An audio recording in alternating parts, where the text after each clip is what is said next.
Так, привет всем моим подписчикам. Ну, хочу я вам показать.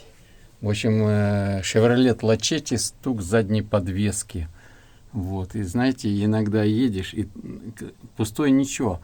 А когда человека два сзади сидит, багажником, ничего, газ, машина присядет.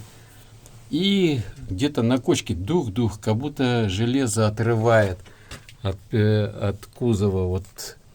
Вот. И я так искал и нашел. Смотрите. Вот. Видите? Вот стабилизатор. Вот он идет по машине. Вот он.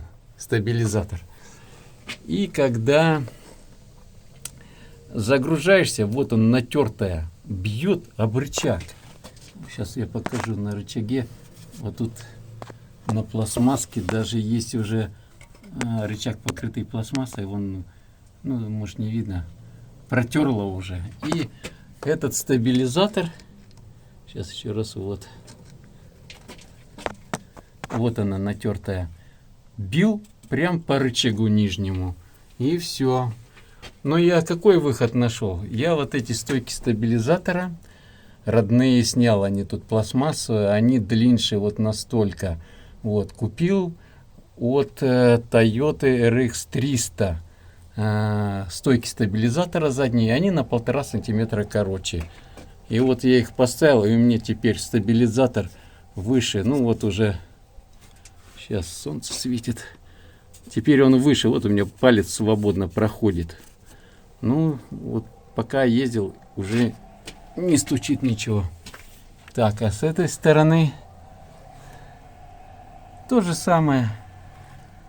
Вот она, видите, вот натирает. Вот рычаг, вот пальцем я, вот тут видно хорошо, пластмасса закрытая, рычаг закрыт пластмассой, протерла уже, дырка, и стучит. Так, вот я стабилизаторы и поменял. И здесь тоже новый поставил. Он на 1,5 сантиметра короче. То есть можно, я так смотрю, можно и на 2 сантиметра короче этот покупать. Здесь стабилизатор.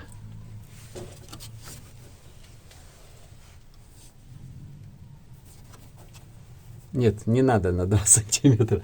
Тут еще вот что-то есть. Так, вот здесь вот эта штука. Тут осталось сантиметр. Ну, тоже какая-то пластмасса, какие-то трубки, наверное, от горловины. Вот, он тоже, видите, кривой. Вот. Ну, получается, вот тут тоже натерло. Я сейчас взял красочку, 4. И эти дела, чтобы мне заржавели, чуть-чуть пшикну. Чуть-чуть пшикну. О. Чтоб не ржавело. А так, я не понимаю, машину с каких годов это Део Нубира выпускают. О, побрызгал. И такой какой-то просчет непонятный. Вот. Все. Так, на рычаг брызнем. Чтоб там тоже, если натерло, чтобы не ржавело. Ну, так вот. Вроде и все. Вот такие пироги. А так, машина ничего так хлопот не доставляет. Так, это у меня газовые выхода, трубки с горловины к машине. Вроде все на месте. Ничего не потерто. Вот. И все. Ну, больше такого стуки вот только отсюда были. И главное, еще непонятно, откуда что. Ну, почему так сделали? Неужели это так у всех или только у меня? Вот. Но, в принципе, в движении, ну, стукнуло, и все, вроде как бы ненавязчиво. Но я думаю, как бы, ну, новая машина же. Вот. Вот и все, что я вам хотел показать. Может быть, кому-то полезно будет. Спасибо.